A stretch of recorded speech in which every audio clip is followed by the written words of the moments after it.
नीतू चिंतित थी। उसने गहरी सांस ली और मीनल और मयंक को बिस्तर पर सुलाया।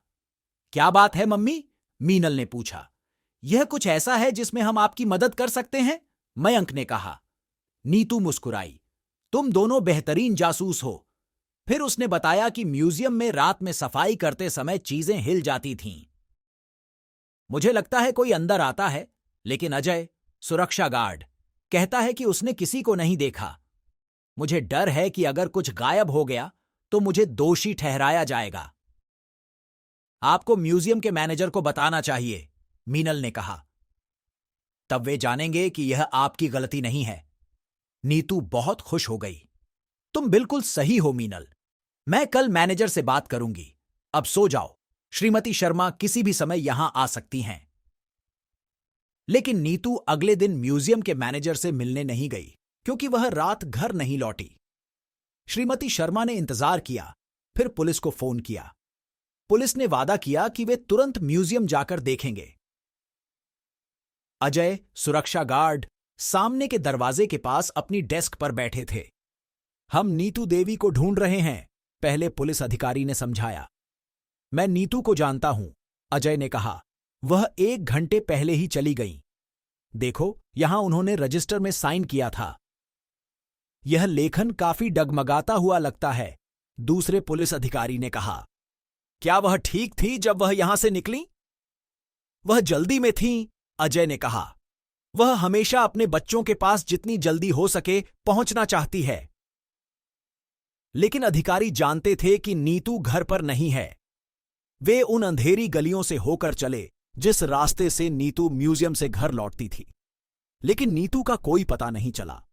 सुबह जब मयंक ने श्रीमती शर्मा को देखा, उसने पूछा, मम्मी कहाँ हैं? श्रीमती शर्मा ने सच बताया। पुलिस इसकी जांच कर रही है। नहीं, मीनल और मेरे पास कुछ महत्वपूर्ण जानकारी है, मयंक ने कहा। मम्मी ने हमें म्यूजियम के बारे में कुछ बताया था। पुलिस को यह जानना चाहिए। मयंक और मीनल ने पुलिस को अपनी मां की चिंताओं के बारे में सब कुछ बताया। यह बहुत दिलचस्प है, सार्जेंट फॉक्स ने कहा। हम तुरंत म्यूजियम वापस जाएंगे। कुछ घंटों बाद पुलिस घर पर आई। क्या आपने मम्मी को ढूंढा? मीनल ने पूछा। मुझे खेद है बच्चों, सार्जेंट फॉक्स ने कहा। सुरक्षा गार्ड का कहना है कि उसने रात में किसी के अंदर आने की कोई जानकारी नहीं है। क्या तुम्हें लगता है कि शायद तुम्हारी मां ने इसे अपने तक ही रखा होगा जब तक कि वह सुनिश्चित नहीं हो गई हो? नहीं, मुझे पक्का यकीन है कि उन्होंने अजय से इस बारे में बात की थी। वह सच नहीं बोल रहा, मीनल ने कहा। वह काफी भरोसेमंद है, पुलिस अधिकारी ने कहा। क्या तुम्हारे पास कोई और विचार है? मयंक और मीनल ने एक दूसरे को देखा। श्रीमती शर्मा तब तक तुम्हारे साथ रहेंगी जब तक हम तुम्हारी मां को ढूंढ नहीं लेते, पुलिस ने कहा। हम तुम्हारी मां को जल्द से जल्द खोजने के लिए हर संभव प्रयास करेंगे। कुछ देर सोचने के बाद मयंक और मीनल ने एक योजना बनाई। अगले दिन वे म्यूजियम गए और तहखाने की खिड़की से अंदर गए। वहां उन्होंने देखा कि अजय चोरी कर रहा था। उन्होंने तुरंत पुलिस को बुलाया और अजय को गिरफ्तार कर लिया गया। मम्मी को एक तहखाने के कमरे में बंद पाया गया। बच्चों की बहादुरी और समझदारी से सब कुछ सुलझ गया।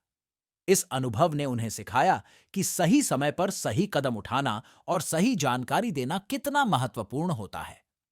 साहस और सच्चाई के साथ सही कदम उठाना हमेशा सही परिणाम देता है।